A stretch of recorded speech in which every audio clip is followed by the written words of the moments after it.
Welcome, welcome, welcome, everyone, to What Just Happened. We're excited to have you with us here live on a Friday night here at the Breath of Life offices in Huntsville, Alabama. I'm seeing you guys in the chat already. You're doing your good work. You are greeting one another. You're chatting. You are tagging friends. And if you haven't, then this is your opportunity to do just that. Tonight, we're going to have some open conversation. We're going to be talking about Black History Month and several other things that just happened in culture, and we want to invite you to engage. I am not here by myself. I'm joined by my co-hosts. The lovely Denita Jones is with us tonight. How are you? I'm grateful to be back in the studio Come on. again. Yeah, right? yeah, we're all together. We're all back together in the studio. I'm actually excited to be back. That's so good. What's up, everybody? Good to be here. Absolutely. That's great. That's great. And then we also are going to be joined by our good friend and leader, Pastor Deier Snell. Hey, man. I'm so Boom. grateful and thankful to be back in person. In person. Yeah. Yes. So not in a tropical. not this Maybe time. rough Not in this our time. face. Not this time. Yeah. But April, May, and June are coming. Uh-oh. We'll see. So you're saying there's We'll time. see. Now that's unfair. Yeah. Take us with you next time is what we're saying. Oh, man. Man, the month has been absolutely amazing. We're really loving this format in terms of just having one show for the month. So January, of course, we kicked it off with Point of View. Yep. And if you didn't get a chance to see those, family, you want to go back and check those out. Those were some powerful Absolutely. episodes. Bring tissue. Yes, I was going to say that. Yes. You stole the words out of my mouth, especially Yeah. for that third one. Bring some Yes, tissue. yes. That was powerful. Woo. But I myself have been attending the watch party for King's Table. Yeah. I know that they're probably over at the church right now Right now. watching the final episode, last week's episode, Yeah. which was a panel of men. But King's Table has been rich. Yeah. I mean, it has been powerful. I really got down deep. I mean, some deep-seated conversations it has been able to spark, even with the women. I mean, I've been getting some good feedback even from the ladies. Yeah, So, the response has actually been overwhelming. And I think the panel was one that allowed everybody to fully engage, sure. Right. so that men were able to kind of learn and resonate with what was being said. So good. Absolutely. And then the ladies were able to kind of peek in Yeah. and kind of hear and get some Yeah. insight and maybe a little bit of perspective Sure. on kind of how their man may or may not think or how they may be processing the world. I love it, man. My favorite comment is I saw a woman said that, I know this isn't for me, but I sent it to 5 of my girlfriends. Yeah. And I'm like, well, maybe it is Maybe for it is you. for too. you. Maybe it's for you. There you go. Maybe they Maybe needed it to is see for it. you. Sis. Maybe Yeah. that was it. Yeah. That's it. I personally love, especially for the panel, the multi-generational aspect. Yeah. So you had a Yeah. lot of different voices, a lot of different perspectives from different mindsets. We look at relationships and manhood so differently across the different generations.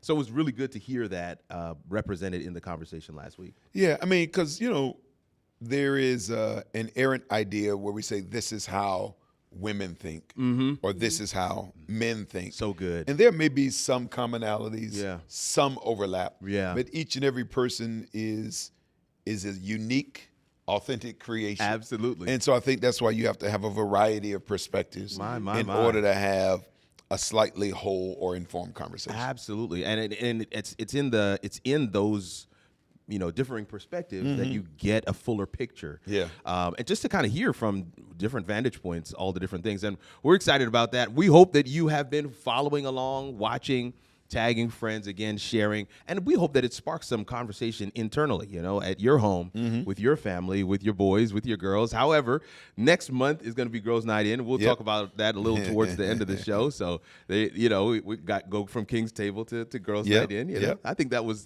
good. That's it. That works. It works. That's a good plan, man. That was a good plan. But we want to say a word of welcome to each and every one of you tonight. Coming in on the second to the last day of Black History Month. Amen. And it has been a rich month. I mean, a really rich month. I got a chance to hang out with Kelvin Wooten this week. Yeah, Kelvin Kelvin Wooten Wooten, stuff, yeah, and yeah. just reflecting on this past Sabbath and Yeah. him getting that award. It was amazing. It was amazing. So good to be able to recognize current Black history makers. Yeah, yeah. And I think that's kind of where we want to kind of launch from tonight. Yeah. This whole concept of Black history. What does it mean? What does Black History Month or Black history general mean to all of us? Okay. Yeah, I want to throw that out there. And of course, we want to throw it out to you in the chat as well. Yeah. If you chime in, what does Black History Month mean to you? I love that they both looked over here. Okay, I'll go first. Well, ladies first. We always right, we you always yield say the that. floor. Yeah, they say that. We believe in chivalry. Right. For me, I think, especially when you really get to like dive deep into it, it is beyond what we have been perceived or taught as far as oppression is concerned, right? Right. You know, when growing up, we literally, I heard a comedian say one time, we go from slavery to Martin Luther King in like 2 paragraphs in a history book. Yeah. And so, what I love about the way they are universities and teachers that have been able to push past that is that truly being able to identify that there was history before slavery and there was history between slavery and civil rights. There's history that is being made after. And so just being able to connect with those little known facts that a lot of times people forget, but also being able to celebrate the rich history of who we are as a people. Absolutely. Whether it's corporate history, whether it's church worship history, any of those things, that really is what is incredible to me. It's just being able to be proud of being able to stand on the shoulders of the people that came before me, that made a way for what I do and who I am. Come and on. I just listen all day. It's part of I the say story. Hashtag beyond February, because we Beyond want to go February. Let's past go. that. But that's what it means to me, is being able to just celebrate who I am. That's it. Yeah. I mean, at the core, I couldn't agree with you more. It's a celebration of who we are. Right. And, you know, we stand on the shoulders of those who have gone before us. I had a really cool conversation. By the way, we did touch on this in one of our latest episodes Podcast. of the Yeah, the podcast, brief, right? We touched on the whole, we went in depth on that. That was a good episode. If you haven't checked out the podcast, you definitely want to go ahead and That's do a that. plug, yes. But I had a conversation this week where we were talking about my background, of course, being Jamaican, and we come from the Maroons, which is in Jamaica. There's a whole longer story there, and we were just kind of talking about some of those pieces. And I was just sharing with the person that's Black history too. Yeah. All of it is Black history. It is. You know, we That's kind of right. get a chance to see that.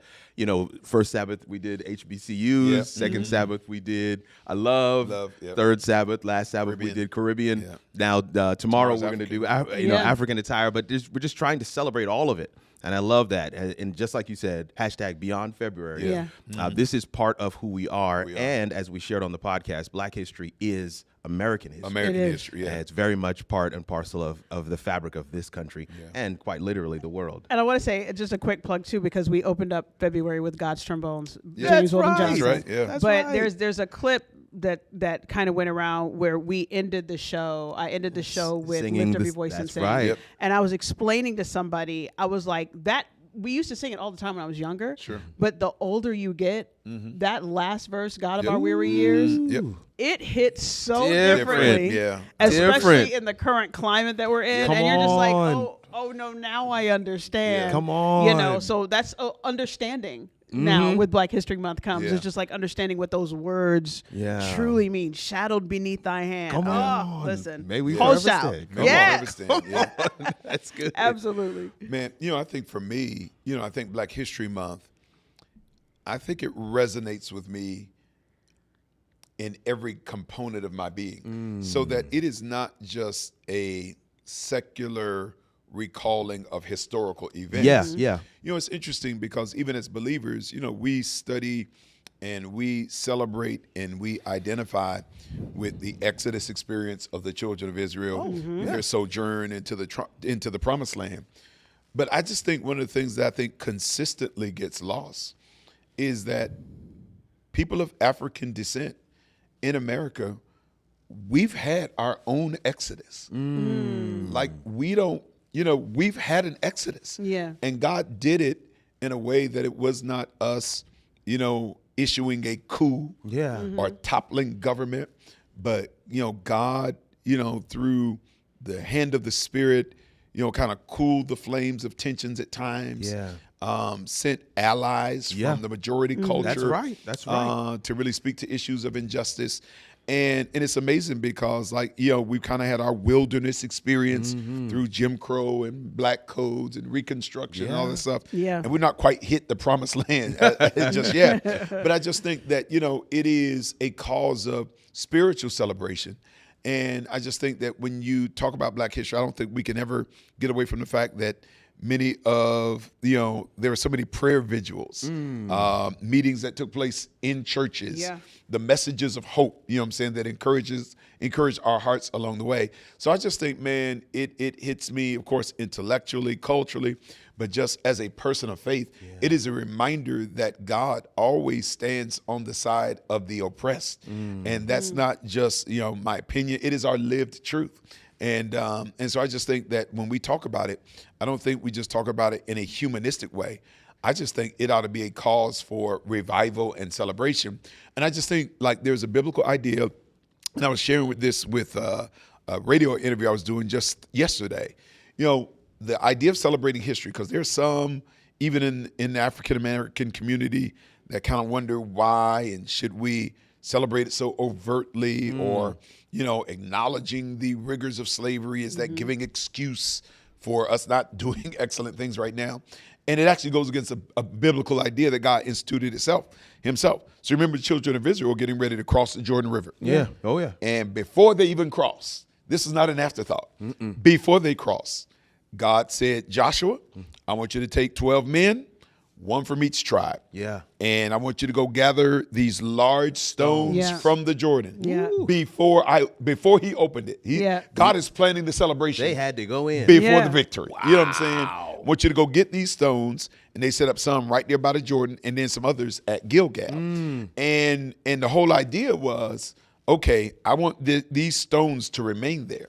And when future generations come, and they ask what mean these stones, that's good. You're supposed to begin to recall the history. That's it. And tell the story of what God did for you as a people. And I just think that it is really critical for us as African-American people of faith to not allow it to just drift into the ether. Yeah. We can't allow it to be disconnected from God, but we've got to teach this current and future generations what these stones mean. And the interesting thing is, like, there's this kind of really hidden kind of detail where God says the men who carry the stones, they've got to come from one of your tribes. They've got to be from one of your tribes. Now, you remember you had the mixed multitude. You had others from the different lands that joined Israel in their sojourn. But he was like, nope. It can't be one of them.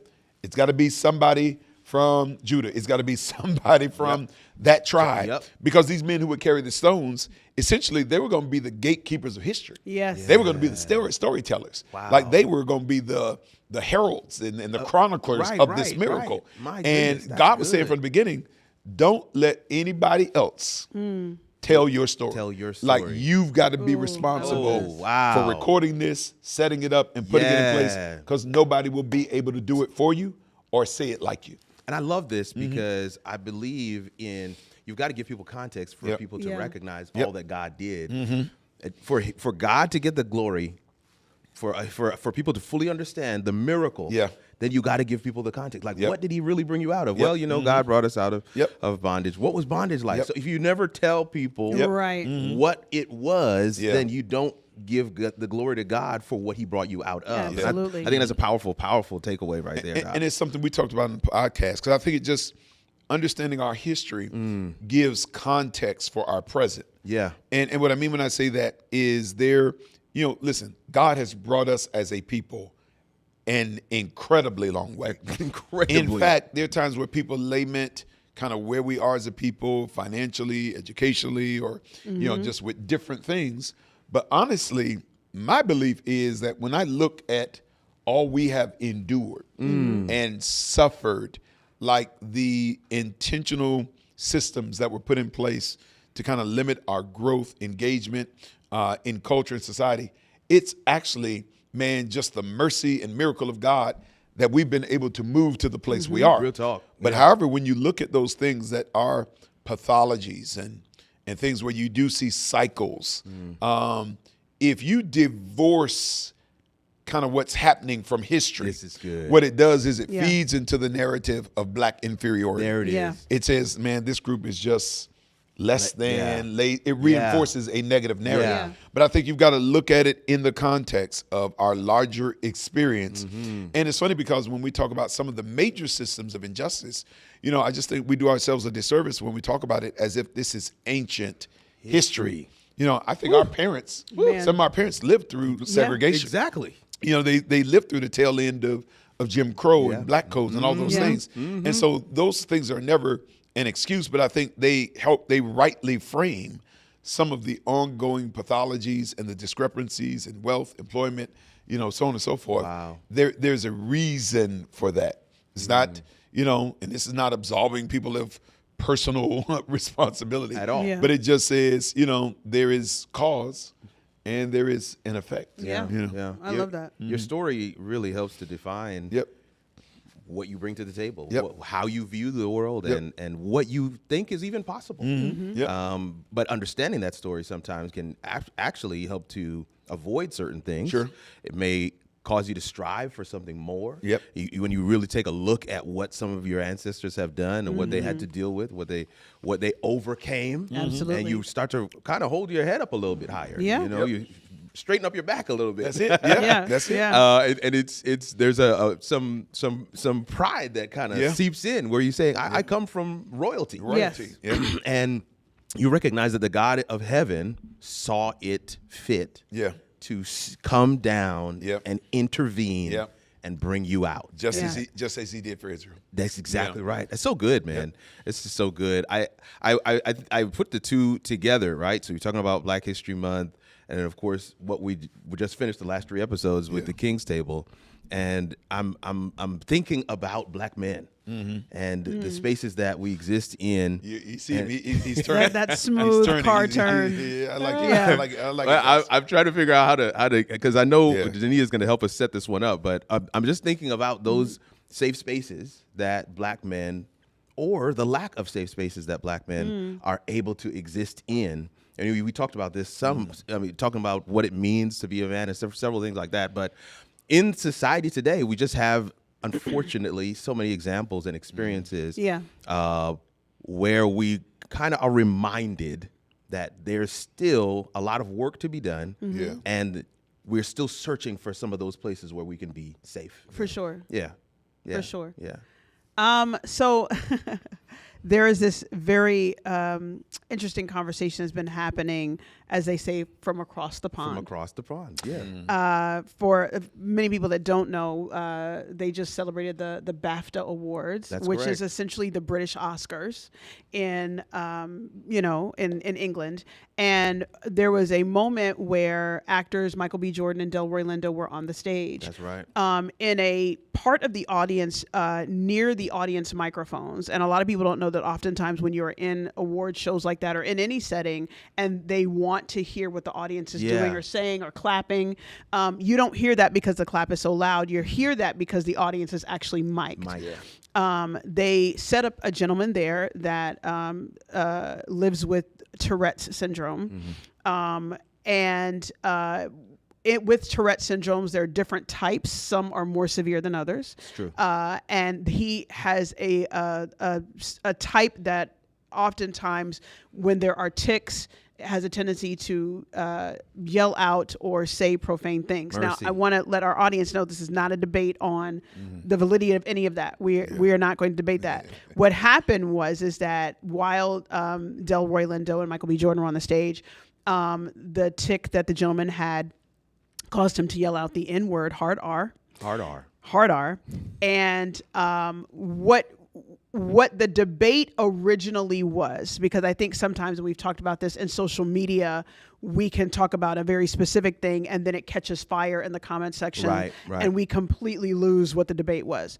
Originally what the debate is that the BAFTA Awards are not live. Yeah. They are recorded. They are edited, and then they are released. Yes. Which means that, and what happens is what this gentleman did not yell that one word in a vacuum.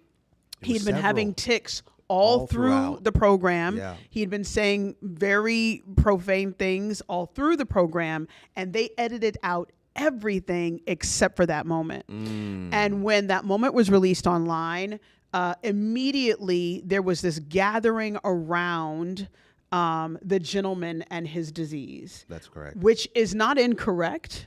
But unfortunately, in that moment, there was no rallying around how that word affected the two men that were on stage. Mercy. And so then the question comes for our Black men, is that where is there a safe space? Because we recognize in that moment, Michael B. Jordan and Delroy Lindo were very composed. They actually realized that at one moment, Michael B. Jordan leaned over to Mr. Lindo and said, "It's okay, we got it." And they continued on like actors often are told to do in those moments. But then you realize that after the fact, people were almost daring them to have a reaction. Yeah. And the people that were having the reaction to it, because the word is harmful to us as Black people, as African Americans. Yeah. It's triggering. It is a triggering word. Yeah. There was nobody was saying, and we've talked about it here in the show, that there are two truths.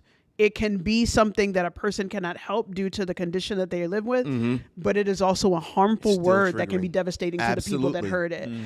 We were being forced to pick between the two, and people were picking this person and not the gentleman. And so I posed the question to you. I was just like, what does that look like for Black men in that space?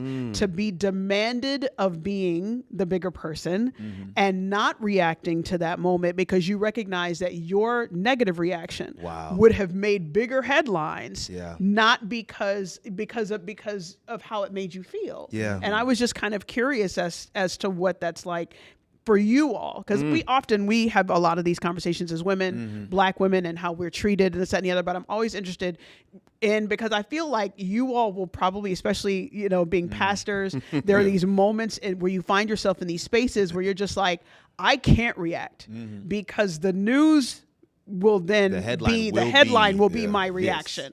Not the fact that I was either warranted, not that it made me feel bad, not that I was hurt, not that it took me off guard, but the fact that I'm not allowed to react in this moment. Yeah. But I know you want to say something, but I want to say the framing of the question in terms of what are those safe places? Home. I pray that our brothers, now, because we talked about this on the King's table as well, but I pray that home is a safe space. I know for me, it is. And my parents as well, as growing up, my parents really worked to create a safe space for us to be able to process certain things at home. I grew up in Florida, where that word was used. In fact, burning of crosses, that kind of thing. I'm not not young enough to not remember some of those things. But we had a framework, we had a space that was carved out for us to be able to process some of those things. So home was really defined as that place where you could react if you needed to react, or just plain ask the question that sometimes nobody wants or holds space for you to be able to ask. I think that churches should also be safe spaces as well. I mean, I'm not saying that they are or they aren't. I'm saying that they should be safe spaces. But I also want to say, especially for that particular scenario, I mean, them on stage, this is why, I think we talked about this on maybe What Just Happened some time ago. But what if they were having a bad day? Sure. So, just like if we were to play it out to its natural conclusion, what if they were having a bad day? What if they didn't have the capacity to compose and reacted the way that we normally do when that term is used? And is there no grace in society or in public space for a Black man to have a bad day? So I agree wholeheartedly with you. Now, for me, church has been that place of solace where you can talk with older men of faith who have lived this in a way that was much more rigorous than we have had to live it. And they've been able to kind of give you some counsel and some direction and some fatherly love along the way to help you manage it in a way that you don't get pulled or drawn out of character in the process. And so I think that that mentorship is very, very necessary. It was something that was given to us. And I think, it's something actually being here at Oakwood where we're able to kind of say, this is what the world is going to look like for you. This is how the world is going to see you. But this is how you manage yourself kind of in light of it all. Yeah. But this is the thing that as I was listening to you talk, I think one of the things, and as I'm processing it, is I think there's even a delayed awareness at times that we are affected by these things. Ooh. So, because I think what happens is I believe that. go into the world, Right. and you have your armor on, and This is it. people don't even realize that. And I didn't even realize this, that sometimes, man, you are like emotionally like a tank preparing for battle pretty consistently. It's funny. I think you guys remember we were in Phoenix doing a Breath of Life weekend. Yes. And it was the same weekend as the funeral for Charlie Kirk. That's correct. So as we're maneuvering around town, going through the airport, there are a lot of supporters, people, who had on the MAGA hats and apparel. And I'm not saying all of those people are making any accusations of racism, but I do know that there is a component of that ideology that probably feels a certain way. And it's interesting, I didn't even realize it until I got back here, because I was traveling with Gianna and the kids, how tightly wound I was. Wow, yeah. Like I was ready to, I was calculating my reaction. If this happened, if this gets said to me, if this gets said to one of the kids or to Gianna, so on and so forth, that's my whole energy kind of moving back and forth. And so I just think I didn't even realize it until I got home and was able, and I don't even know if it was until the next day where I was able to just kind of exhale and realize like how affected we are by the culture and the things that flow out of it. And so I just think that even as you kind of look at them in that moment, great dignity, great composure, but it probably took them a little while to say, like, yo, this was for sure not right. This was wrong. This was injurious. But I think, and I guess part of maybe the social conditioning is we've kind of been trained to a certain extent to kind of make sure you manage your response, because your response in many ways is going to be seen in a more deleterious way than the actual offense itself. Yeah, absolutely. And I want to comment on what you just said about that being wound tight. That is not like from scenarios that we've made up in our head. When we find ourselves very wound tight in those scenarios, it's because we have been in situations that have actively happened, and especially, you grew up in Florida, I grew up in Alabama. You talk about even how our parents grew up. My mother was born and raised in Scottsboro, Alabama in the 50s. That Scottsboro. And so there are moments where you're walking through the store, even when she would sometimes visit home, and there are places like, no, we can't go over there. Or no, we can't visit that store. Or just walking, people oftentimes, especially when I was younger, they think that Huntsville is this very harmonious. No, you learn very early as a little black girl in Huntsville, Alabama, what they think of you, depending on, where you're going or where you are. And so home is safe. And I appreciate my father. He used to always say that he would make that a safe place. You want to be able for your family to say, if I can make it home, everything will be okay. Yeah, I love that. And so that is what I had there. But you had to build this tank moment. So it's not necessarily that you're expecting it from the people as much as you walk into it and you're recognizing the moment, right? It's like there are times where we can walk outside living in Huntsville. There are conditions that make it right for the tornado to come. Correct. That doesn't mean that the tornado is coming.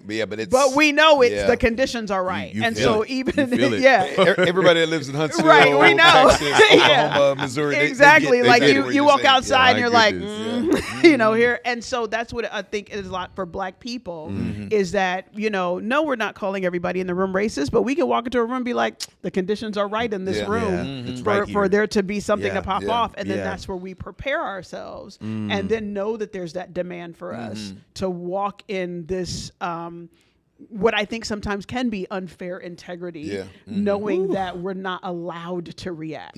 But it's funny, and not to get we're church folk, and not to get too churchy, but when you talk about our safe place, the Bible says the name of the Lord is a strong tower. The righteous run in and find safety. And it's funny because even as I kind of got back that Monday, I'm just kind of wearing this energy, kind of decompressing. But there was a minute I had to kind of go into that kind of private space and kind of pour my soul out before the Lord, because that was the only way I could kind of be to release emptied and freed from this. And it's funny because like there are certain Bible texts you read growing up, and it probably, you know, and it's true when you're a young person, but it becomes really true when you got kind of grown person concerns when you and have woes lived. and burdens. Yes, So even that absolutely. text, for casting all your cares upon him, for he careth for you. Like you realize it in many ways that Christ is our solace, our safety, our peace, and hopefully, you know, their brothers who are listening, he is our retreat. And there's some who probably don't identify that right away, but it's not till you really learn how to take your, not just your cares, your concerns, but your lamentations to God. Most people don't realize lamentation is a spiritual discipline as well. Yes, it is. To really be able to pour your soul out honestly before God. And I just think that even as you kind of look at, again, the Exodus experience, Israel's kind of journey with nations where they found themselves in exile or just kind of under Midianite oppression in the book of Judges. For sure. Like, you know, it was those lamentations that really kept them balanced and connected to God in the process. I thought either of you were going to go to this particular point when in this conversation, but honestly, that's what the first Sabbath of this month was about. We celebrated HBCUs. Why is that important? Oh, that space, absolutely. HBCUs are safe spaces. Yeah, that's true. And I mean, this is what that whole thing is about, right? I can't believe I didn't say that. I'm glad I you thought did. both of you guys were going to touch it, but I mean, went to Fisk, went to Oakwood, but that's what these spaces are.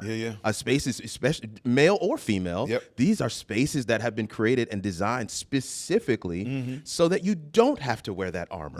And the conditions are exactly the opposite. Correct. Right? You walk into these spaces and you're like, here we're free. Here we don't have to put on a facade. I don't have to, put on a tank. I can actually be a little bit more open, be a little bit more vulnerable, be myself. And I think that's we miss that sometimes as we think through, you know, some of the things that are happening. What's funny is we were talking earlier about how we were going to put together the different topics, and we had a topic that we kind of took out, but I can kind of see where that comes in now. Because you know, in terms of why do you worship differently and have different worship spaces for different cultures? But honestly, sometimes you want to be able to come to God as you are. Don't want to have to put on a facade. Don't want to have to pretty it up. I don't want to have to do what Michael B. Jordan and Delray Lindo had to do. I just want to, even if I'm weak, even if I had a moment where I'm not quite, armored up, I can still be in my space and be free to worship God in spirit and in truth. You know what's funny? You were talking about the spaces for HBCUs, and immediately it came to mind was like, it's going to sound weird, fruit. Go for it. So like, if you have an orange tree, y'all are from Florida, you have an orange tree and this orange grows on this tree and it matures on this tree. But to me, HBCUs are like that peel around the orange that continues to keep that orange protected until it makes it to its destination. So the peel is meant to protect it until it's time for it to be, used what it's going to be used for. And so I a lot of times I hear people kind of like, well, why would you go to an HBCU? Because we need this peel to stay on a little bit longer, to protect this orange and its journey to its final destination of when it's actually meant to be used for. Because when as you know, with fruit, if the peel comes off too early, then the fruit goes bad. And so, it's imperative, I think, that we should celebrate those spaces. Absolutely. We're not forcing people to say that, but we should celebrate those spaces that are safe, that will also, a lot of us learned true Black history in those spaces because they're just like, yes, slavery happened, but let's also talk about these people over here, or let's talk about the realness of slavery, so you recognize the strength that you came from, as opposed to hiding behind, the flowery words of like, oh, it happened, and then we're moving on. Yeah, but I just do think too, even as we kind of celebrate in that moment, the dignity with which they handled themselves, how they comported themselves in that moment. I do think, though, and there are times where we have to will take the high road. Yeah. But taking the high road is not us saying we're not going to demand justice in said spaces where justice is not being given. So I just think, for some, I just hope that we still understand that the demand There it is. for justice, equality, those are righteous calls to action. Absolutely. Like, I mean, even when you look at some of the things that the Bible talks about the Lord hates, like dishonest scales. Basically, that's saying injustice. Yeah. Where things are weighed in such a way Yeah. that, only, one person wins at the expense of another. And so I just think that, like, when you actually read, again, like when you read the Old Testament, along with of course, the words of Jesus Christ, like injustice, oppression, like those are like the major sins of the Old Testament. Like when you actually read it through and through, or even like when you look at Jesus, the story of the the woman caught in adultery, we think it's just kind of a demonstration of grace, but it actually is a call to equal justice. Equal justice. So remember, kind of what happens is, like they bring the woman, That's Yes. and they say, Jesus, the law commands for her to be stoned. Yes. And it's funny because, like, the injustice in that moment was kind of gender based. Right. Where, like, the Jews had kind of set up this thing really where in kind of rabbinical law, only a woman could be guilty of adultery. Wow. And so Jesus, who knows all things, Yes. knows everything. And Ellen White talks about how, like, he says, okay, let's execute the claims of the law. And you know what Jesus does? And so he's like, no, I'm with it. Let's divine justice. There we go. Yeah. Starts writing in the sands. Yeah. And he starts writing their names, Mercy. and their sins, yes. and says, okay, everybody that's guilty, let's pick up a rock. Let's go. And let's start stoning. And his whole thing was like, no, we're not going to hold one guilty party, accountable to the law, while other guilty parties are able to walk away from it. Yeah. This is good. And it was, of course, a great demonstration of God's grace to the failing sinner. But it was also a call to equality and justice, and saying, no, we're not going to assign one set of laws to women, and then a different set of laws to men or those who are in positions of power and authority. Man, that's Wow. good. Woo. So he's love like, okay, that. I love that, man. let's apply the law equally I love to that. everybody. Yeah. That's good. That's good. It's when we think about Black History Month, we think about, of course, what happened at BAFTA, and some of what we've been sharing here, safe spaces, HBCU, and again, history. The question could be asked, how have we really made it that far? Are we progressing? I know several of you watched the State of the Union address, and there was a gentleman that was removed from the rotunda there in Washington because he had a sign up that said, "Black people aren't apes." And now this is a reference to a caricature that was made, or posted, I should say. I don't know how it was made, but was posted by President Trump. And you talk about creating an atmosphere. This is an atmosphere that has been created in the country currently. And it just causes us to ask the question, how have we really come that far? We have. Yeah. But then moments like these cause us to ask this question. Yeah. And so how does that settle with you? I mean, when we think about that whole scenario, the environment that we're currently in, what should be the believer's response? You talking about justice, talking about the fight for equality, what is fair, what should be our expectation of our leaders, that whole conversation. Anybody want to weigh in?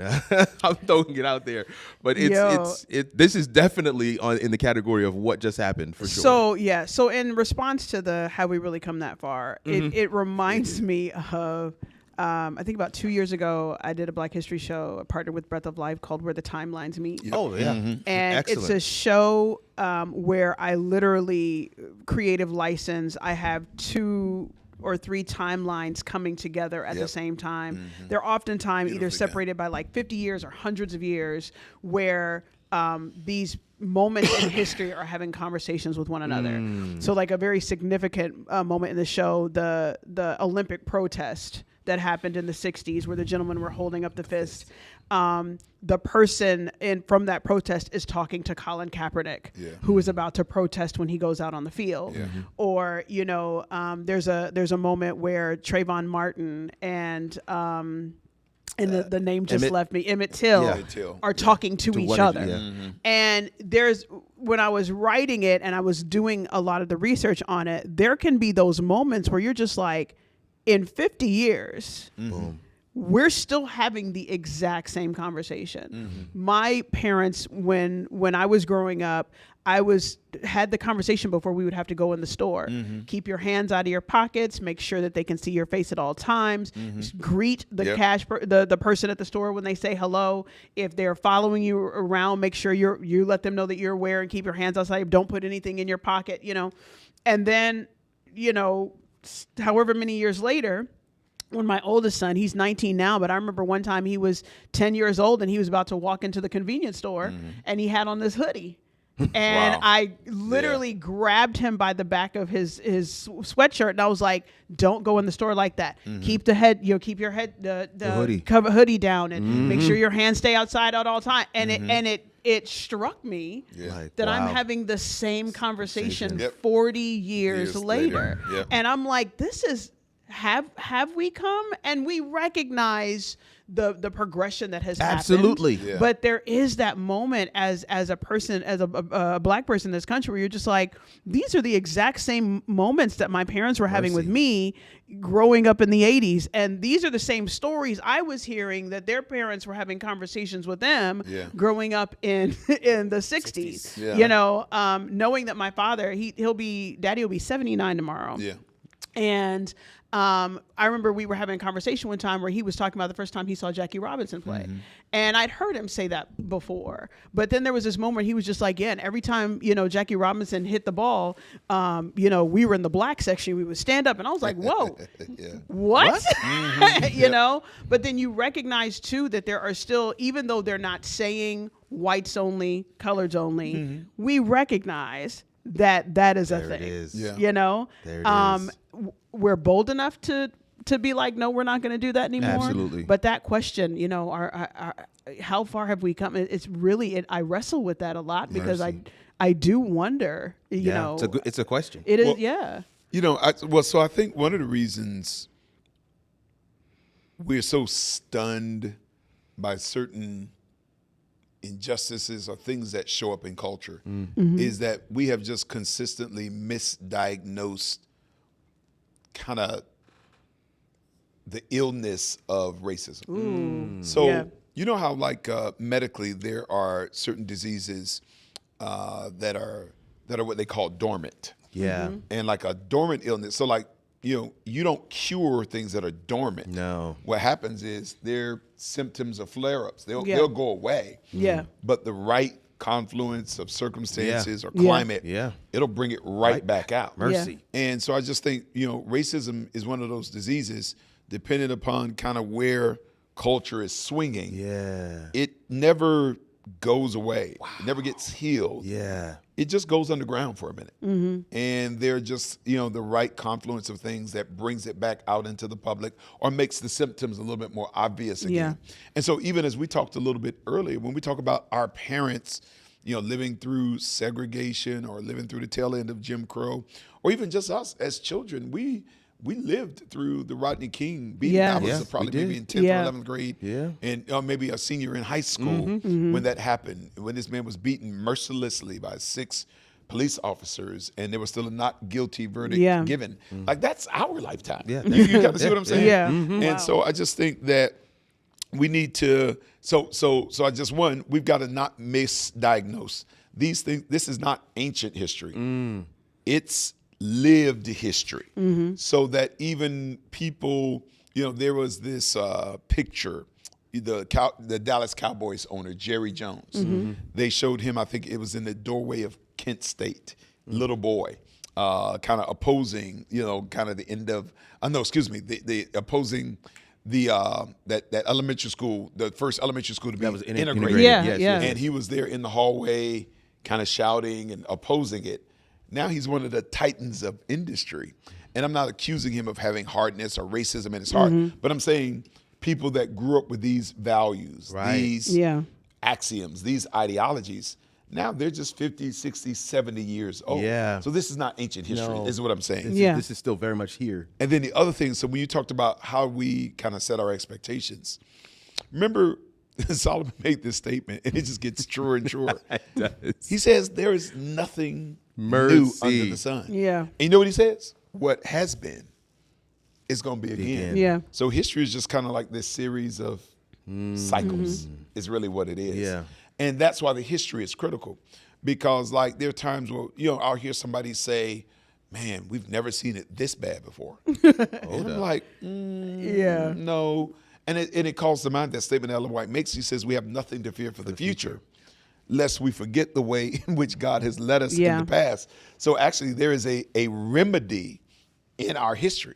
There's actually the same way there's a playbook for oppression. There's already kind of a template in a playbook for how you deal with it and how you confront it. Wow. But if you're not looking at the history, you're trying to kind of create something new or figure out how we address this, when the truth is there's a template there. Yeah. But we've just got to learn how to go back and look at kind of, what God has already breathed.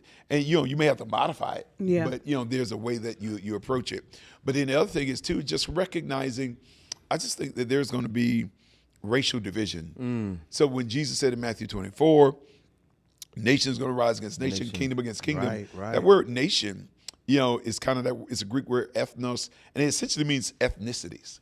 And essentially he's saying to the end of time, people groups are going to kind of always be fighting for supremacy, dominance, control. Absolutely. It's funny because like one of the curses of sin, you see it kind of two ways.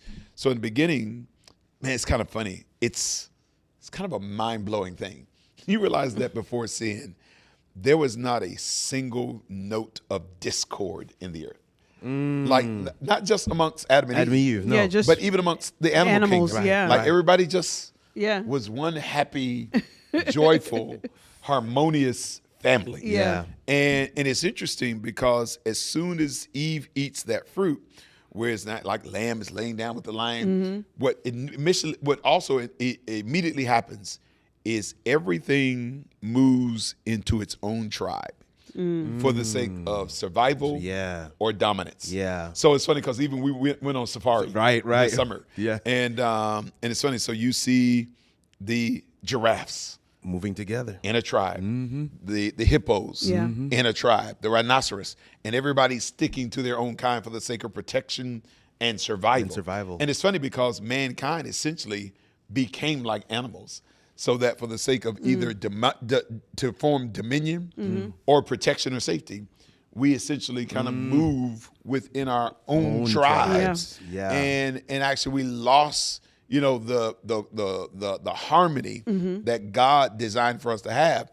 And it's funny because of man's sin, it even got even worse at the Tower of Babel, because really at that time you still only had one. Yeah. And God says, man, I can't let this Can't do this. It won't anything that they plan to do will happen. Right. That's what the Bible says. And what he did was he confused the languages. But not only, I don't think that it just confused the languages, it was our ability to see each other. It was our ability to see one another as human and to see one another's humanity. I think it's all just the outworking of sin. And I just think, man, that's actually one of the beautiful promises, man, of the coming of Jesus Christ. It is the integration of humanity as one family. Yeah. So that when you see on that sea of glass, man, where John talks about, man, I've seen a number that no man can number. Come on. Of every nation, Yeah. every kindred, every tribe, and every Hallelujah. tongue. And I just think, man, that's one of the hopes of the redeemed, where, there will, and it's funny because it's almost incomprehensible. Because to a certain extent, we look with quite a bit of suspicion. Right. And skepticism. Yeah. And Can this guardedness. be? And like you almost kind of have to prove like, okay, they're cool. Like, Absolutely. But man, there's going to come a day where God will knock down all those walls of partition, and we'll be able to operate as one family under the bloodstained banner of Jesus Christ. I love that. And so I do think that, number one, we've got to, again, it's what Dr. King asked of the culture, to not judge anybody by the color of their skin, but by the content of their character. So I just think, number one, we've got to embrace that as an axiom. But I think we got to kind of live with, unfortunately, the burden of knowing there is no racial utopia here. That's good. Like that's what Jesus said to the end. Nation is going to rise against people, ethnicity against it's here to stay. And there are going to be times where it's dormant, and there are going to be times where it's kind of, depending on what's happening in the world, it's going to come right back out into the open. But that's why we got to look at where God has brought us from the past, so that we're not disturbed and shaken and pushed into a place of fearfulness. I love that. Wow. Yeah. That's powerful. A lot to share. I'm seeing some of your comments as well. Several of you just kind of chiming in and sharing with us some of your thoughts and answering some of the questions as well. One of the things that we talked about as we're looking at this topic, looking at the topics and different things that are happening and different headlines, we definitely wanted to talk about the life and legacy of a giant in this particular space.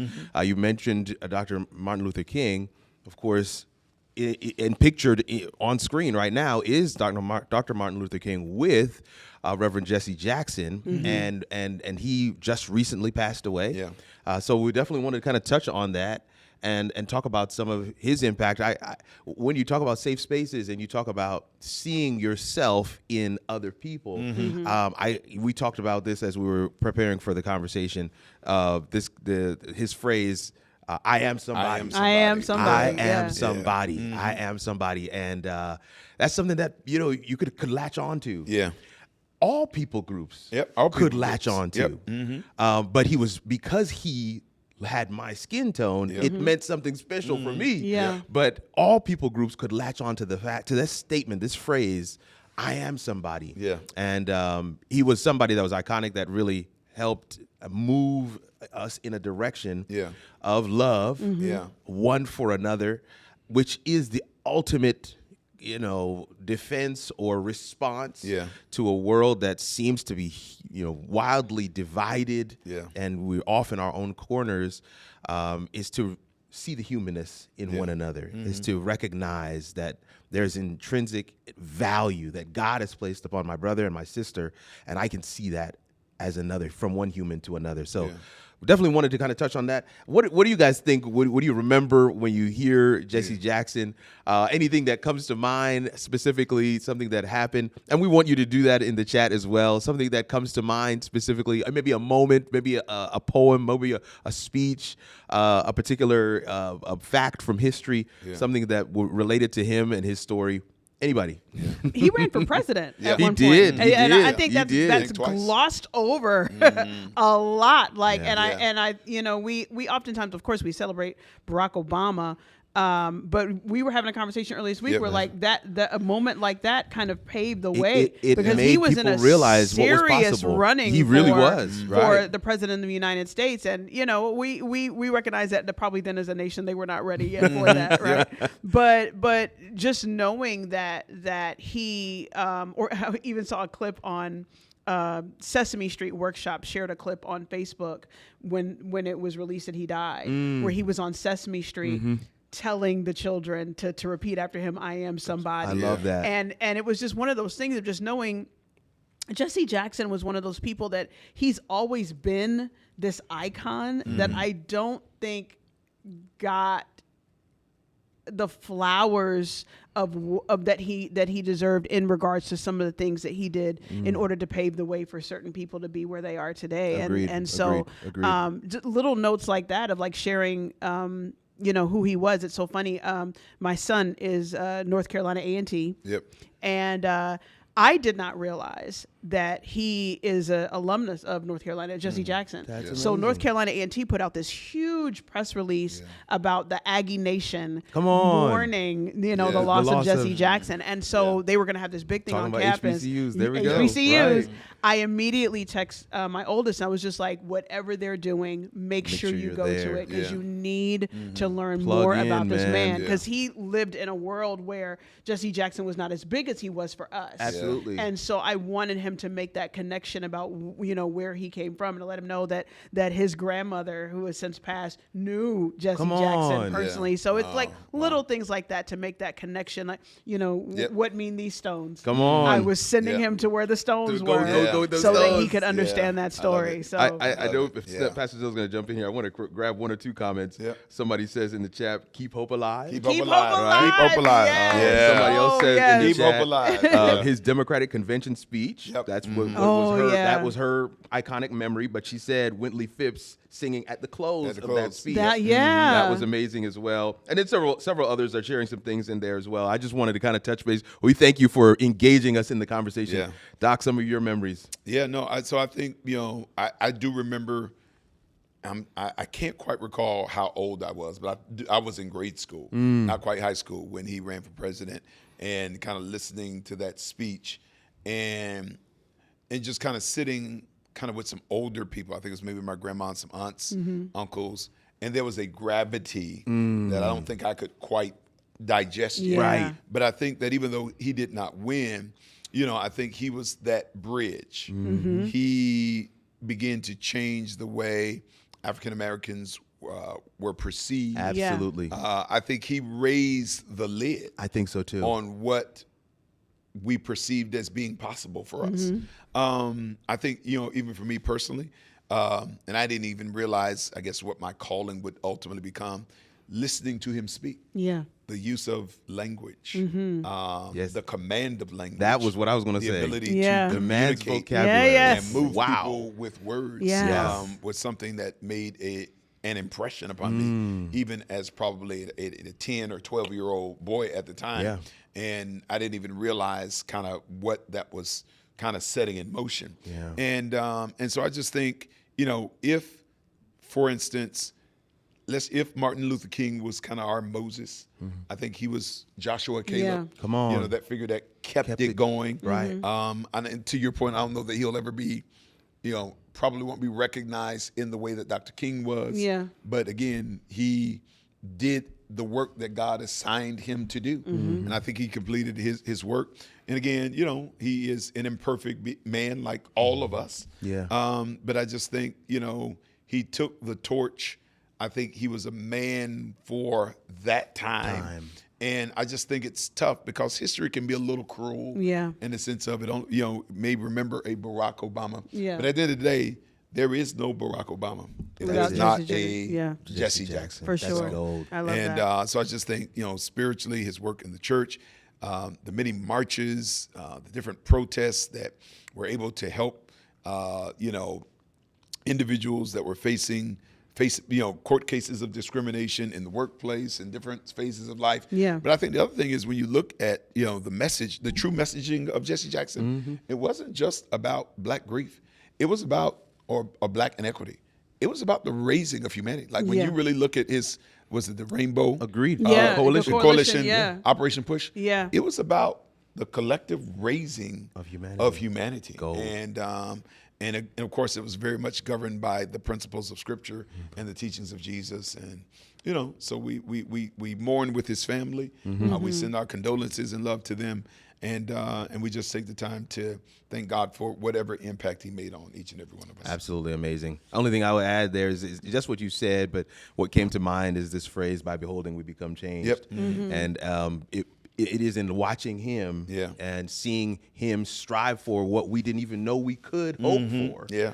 That it kind of planted the seed in several others to be like, okay, I could do public office. I could serve in these ways. I could even strive for the highest office in the land. And I think we definitely owe him a debt of gratitude where that's concerned, and we celebrate his legacy. And then too, Kirk, if I could just, he's also a great example because I can't imagine the kind of wherewithal you have to see your colleague and your brother shot. Yeah.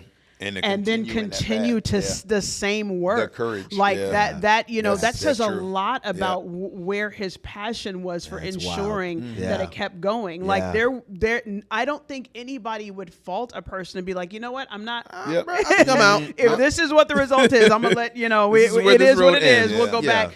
For him to continue, like you said, to pick up that torch with the understanding that may also be a fate that he was facing, like that kind of strength Phew. that to be passionate for the greater cause outside of ourselves. And I think that's something that we should take away from someone like Jesse Jackson. And I think it shows it's a real conviction. Yeah. Right. Because I think to put yourself in spaces where that was a really foreseeable, kind of a probable outcome. Yeah. Highly likely. In those times. Yeah. It just shows that, he lived out a calling that was bigger than him, his comfort, his celebrity. Because, you're not going to risk your life for celebrity. Let's go. You'll only risk your life for a deep-seated conviction. Wow. Yeah. That is much bigger than It's you. real. Yeah. And as Christians, we follow in the path of Jesus. Yeah. And all we can hope for is what he got. That's it. You know what I'm saying? So I think there's something for us to see there. Yeah. As we are, do we have the level of conviction to follow it through to the same end that Jesus got? Yeah. And that's something that we can grapple with as believers. But I think it's just been such a beautiful and rich conversation. I can't believe the time is already far spent. I know, right? But we can't thank you enough for engaging with us in the chat.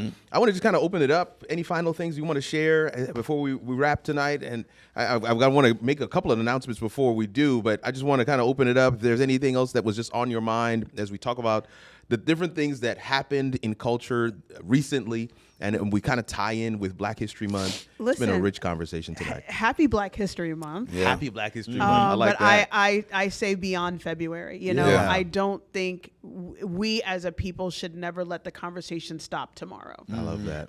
It is our responsibility to continue to inform, especially the generation behind us, to continue to learn from the generation that's in front of us about what it means to be who we are, to continue to carry that, and to be proud of being able to do that and have the conviction to continue to move that conversation forward, to be able to ingrain it in how we see and how we live in the world and how we worship, but also not abandon the demand for justice and equality and equity, because that is not what we aren't just called to be churchgoers every day. We are called to ensure that even if Jesus himself can call for equality and call for justice and call for equity, then we have the responsibility to do that as well. That's good. No, I just think just making the appeal, similar appeal that I made on the podcast for this week, is that if you're a parent, a grandparent, I just think that there needs to be a rallying of sorts where we're calling our children to the dinner table, to the den, to kind of put down devices and say, let's kind of look at where God has brought us from as a people.